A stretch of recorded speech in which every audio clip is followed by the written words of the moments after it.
Comme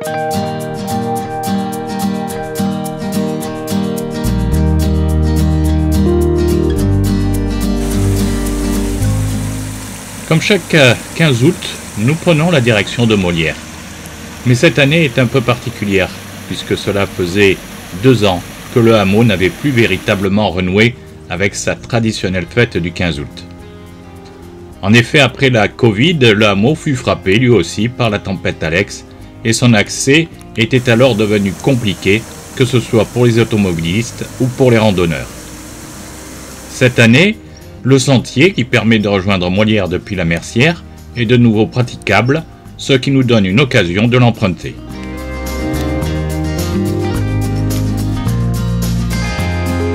Très vite, nous rejoignons le lac du Gour de la Peur, retenue collinaire de la station, qui en cette année de sécheresse peut avoir d'autres finalités que la production de neige de culture. Cet hiver, Molières fut de nouveau victime des flammes, mais grâce à la présence de quelques habitants dans le hameau et à leur rapide intervention, le feu fut maîtrisé.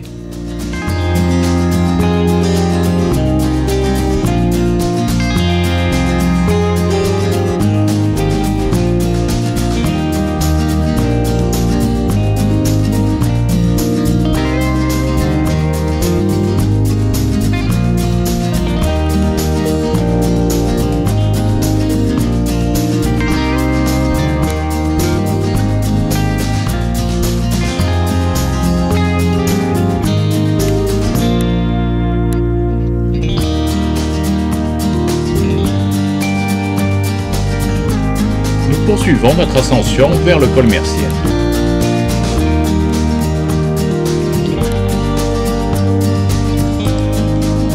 Les journées d'ensoleillement ont été bénéfiques pour les myrtilles et les framboises qui sont particulièrement goûteuses et sucrées cette année.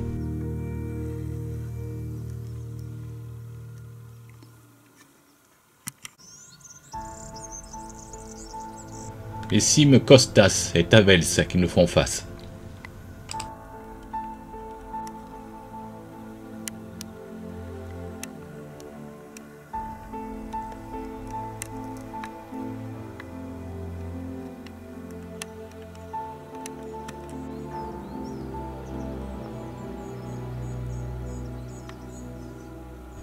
Sur le sentier, il faudra prendre garde aux terriers des marmottes. Leur orifice pourrait s'avérer accidentogène si l'on n'y prête pas attention. Nous rejoignons la piste qui conduit au col Mercière. Celle-ci est balisée pour pouvoir être empruntée via les VTTAE. Sous le pierrier en dessous la Mercière, un chamois.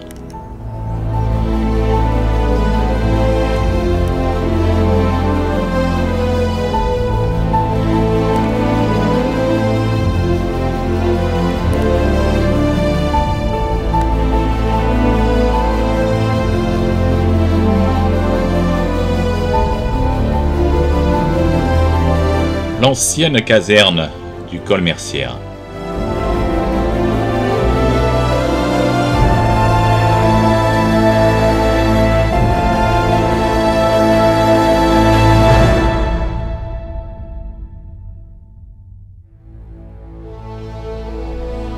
Après une petite ascension, nous atteignons enfin le col Mercière. La métropole y a placé, non loin de là, une plaque expliquant l'origine de la présence de ces ouvrages militaires. Nous pouvons encore deviner les camouflages qui habillent les blocos, notamment les pointes blanches destinées à imiter les rochers.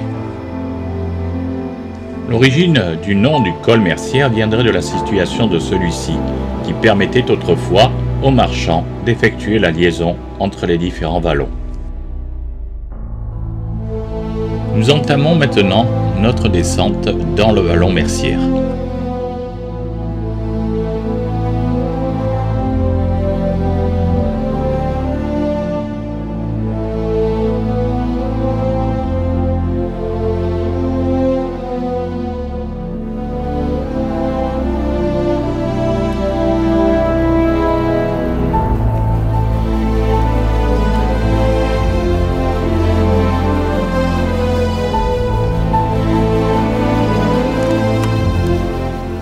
Pour l'instant, nous empruntons la piste de Salaise. Un peu plus loin, d'autres blocs nous font face. Au-dessus se trouve le sentier conduisant au lac Tavels.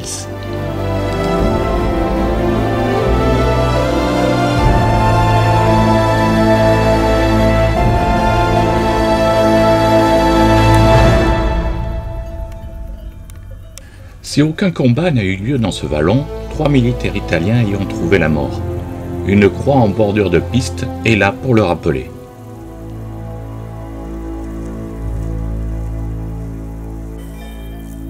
Un peu plus loin, nous pouvons apercevoir les Piémontaises d'Andrea Colombero, reconnaissables à leur parure totalement blanche. Chaque année, il effectue la transhumance de Maiola, en Italie, vers la vacherie du Collet dans le vallon de Molière. Des Montbéliardes font également partie du troupeau.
Nous quittons maintenant la piste de Salaise pour emprunter le sentier des Mourettes.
Nous voici arrivés au vallon de Molière, aux portes du hameau, où de gros travaux ont été entrepris suite à la tempête Alex.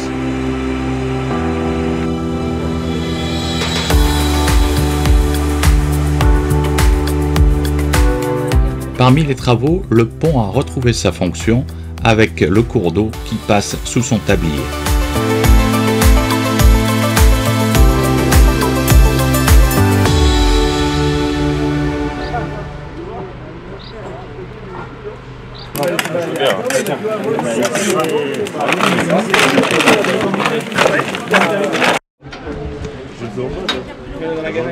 Tu vas faire un caramel?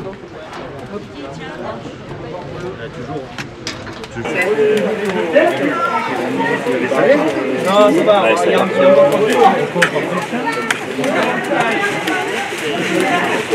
Alors vous êtes un habitué de cette fête? Ah ben depuis 30 ans. Hein. Mon père depuis 50 ans et moi depuis 30 ans.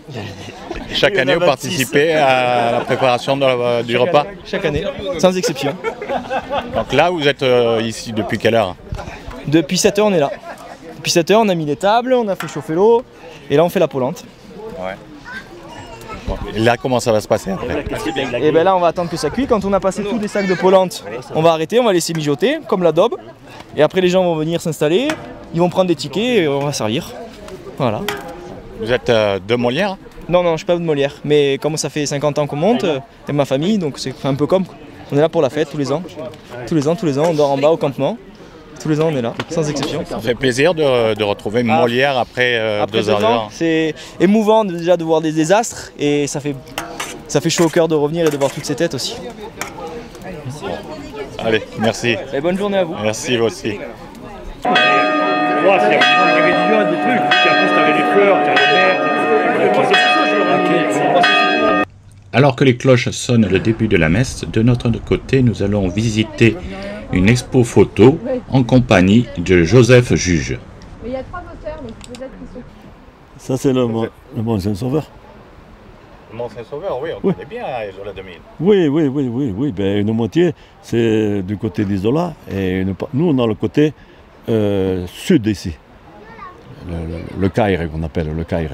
C'est le Mont Saint-Sauveur. Nous, on a le côté sud. Et Isola, ils ont le côté nord. C'est pour ça qu'elle va, il y a les bonnes pistes, les pistes noires, ils appellent, qui sont derrière là-bas. Oui. Voilà. Ah, c'est le vallon de Molière, hein. Voilà. Le Digne, vous l'avez là-dessus, là, juste là derrière. Là, il nous est arrivé d'aller ramasser du Genépi à l'époque. Il paraît que c'est encore autorisé avec peu de bringues, mais bon. Non, moi je ne vais plus, hein, ça c'est sûr. Après, qu'est-ce que vous voulez voir encore là, plus loin? Tourté. Là-bas, vous avez la maison de Tourté. À l'époque où il y avait encore beaucoup de neige.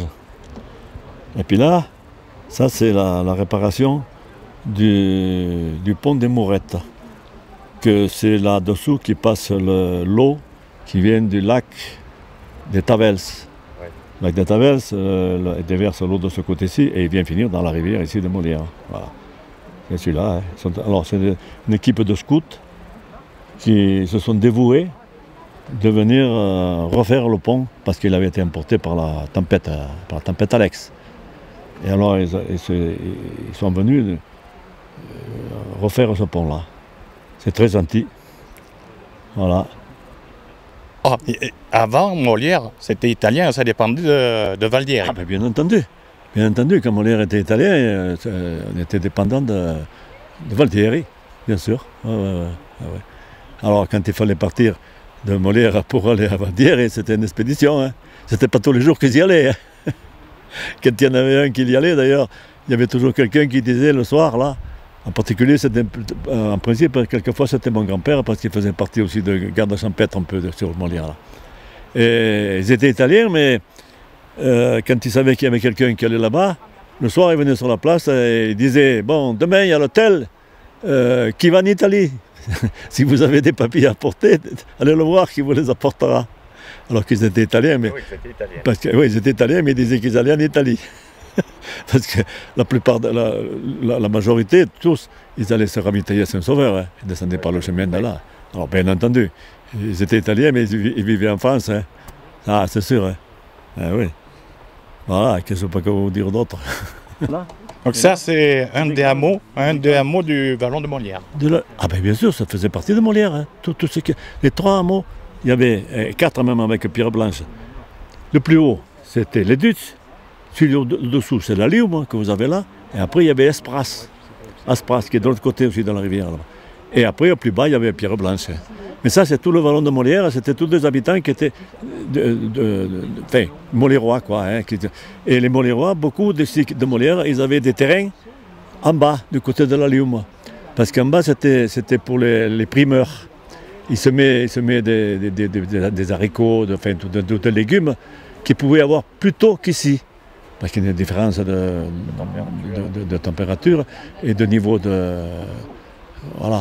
d'auteur. Alors en bas, c'était les primeurs. Ils faisaient les primeurs en bas. Voilà. Mais là, le pont de Paul, vous l'avez là. Le pont de Paul, c'était la frontière. Voilà. Dessus, là, il y avait des cabanes, là. Je ne sais pas si c'est de ce côté ou de l'autre, mais il y avait la cabane de la douane. Et c'est là qu'il fallait passer à la douane quand les Molérois descendaient à Saint-Sauveur.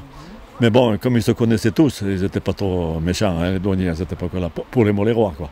Mais souvent, il y avait des Italiens qui venaient d'ici, donc qui passaient dans la Valette de la Mercière, et qui descendaient par là, et puis qui s'en allaient. Ils demandaient d'ailleurs aux Molérois qui étaient ici pour aller à Nice où il faut passer. Et alors il leur disait toujours, ben, vous descendez dans le vallon, il y a le chemin, vous prenez le vallon. Et puis arrivé en bas, ils trouvaient les douaniers. Et alors là, bon, après c'était des discussions. Hein. Et voilà. Oui, c'est encore le vieux pont de Pau là en bas. Hein. Il y a les maisons qui habitent là aussi, c'est encore habitable maintenant. La messe terminée, la procession va pouvoir commencer.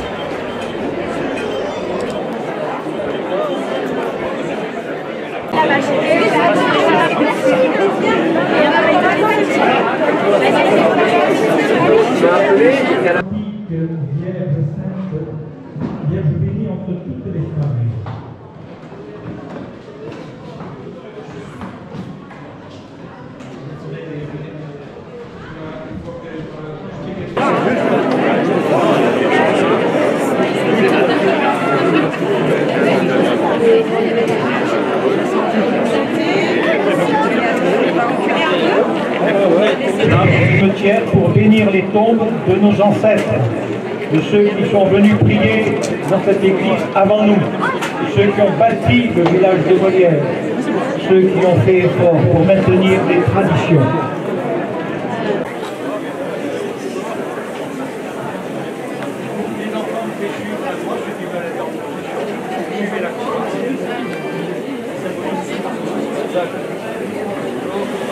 Vierge bénie entre toutes les femmes, Mère choisie entre toutes les mères, Mère du Christ et Mère des hommes, donne-nous entre toutes les femmes du monde, le Seigneur t'a choisi. La lumière de Dieu, lumière venue.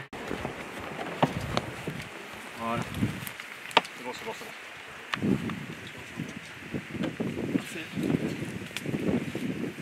Merci.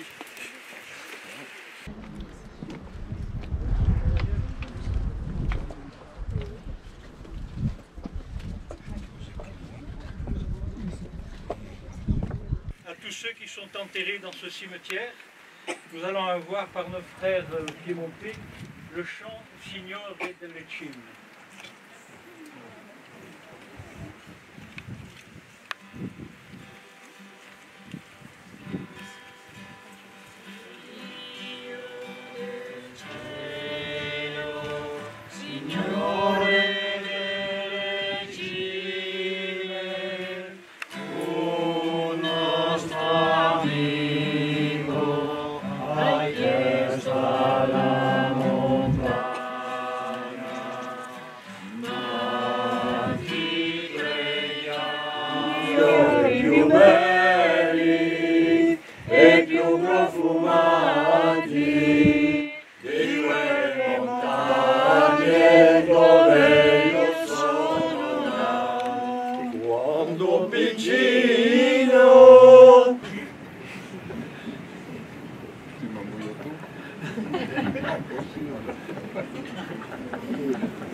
En ce jour de fête à Molière, je vous propose de partager ensemble un moment de recueillement devant le monument aux morts. Nous sommes tous présents aujourd'hui pour rendre hommage aux enfants de Molière qui ont payé de leur vie la reconquête et de la paix. Alors si vous voulez faire un petit peu de silence, aux enfants de la patrie, riches Angelo Di Lorenzo, mort pour la patrie. Répétez après moi, mort pour la patrie. Lucie Battista Fu Ignazio, mort pour la patrie. Lucie Michele Di Serafino, mort pour la patrie.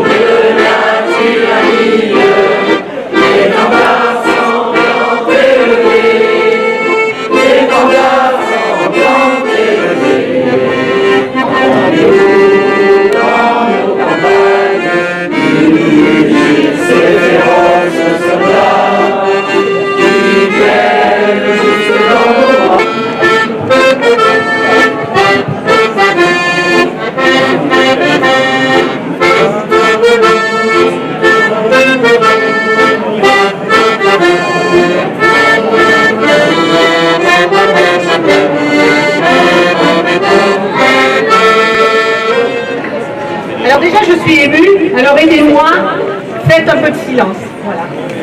Chers amis qui avez pris le temps de venir ou de revenir à Molière, je voudrais commencer les élocutions en vous racontant cette petite histoire. Il était une fois un petit village devenu français qui avait survécu à 1000 mésaventures. Et alors qu'il s'y attendait le moins, le 2 octobre 2020, se trouva aux prises avec une violente tempête. Route dévastée, rive du Vallon défigurée, un tableau très triste d'une terre meurtrie et abandonnée. Fort de sa résilience, il continua à croire, à espérer, à implorer qu'on lui vienne en aide. Presque 2 longues années s'écoulèrent, et grâce à ses valeurs, à sa persévérance et à cette obstination bien moliéroise, il sortit de son chaos.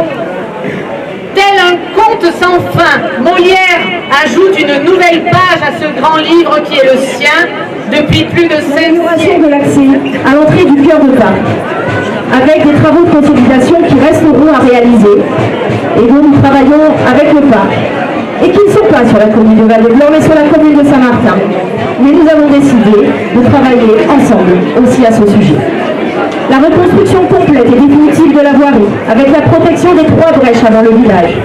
La restauration complète de la voie d'arrivée au village. La remise en état du talus à l'entrée du village et la démolition de la piste provisoire. La famille Ferrari pourra enfin profiter en sécurité de sa maison et de son extérieur. L'aménagement repensé de l'entrée du village, un espace de stationnement, une servante d'air plane pour la place d'un hélicoptère en cas de besoin. La mise en place de containers d'ordures ménagères semi-enterrés, s'insérant parfaitement dans le site. Et, estimez-vous plus que satisfait, sur Val-de-Blanc, vous êtes les premiers à l'avoir obtenu.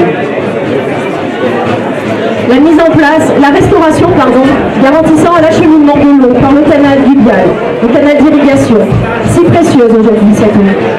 La restauration de la traversée du Vallon par le pont, le calibrage du cours d'eau remis sous le pont, et c'était symbolique pour vous les Pamiérois. Le déplacement et la préservation de la rue de la Syrie qui est mis en valeur à l'entrée du village, comme une œuvre d'art historique. La construction d'un magnifique ouvrage. Les allocutions terminées, place au repas.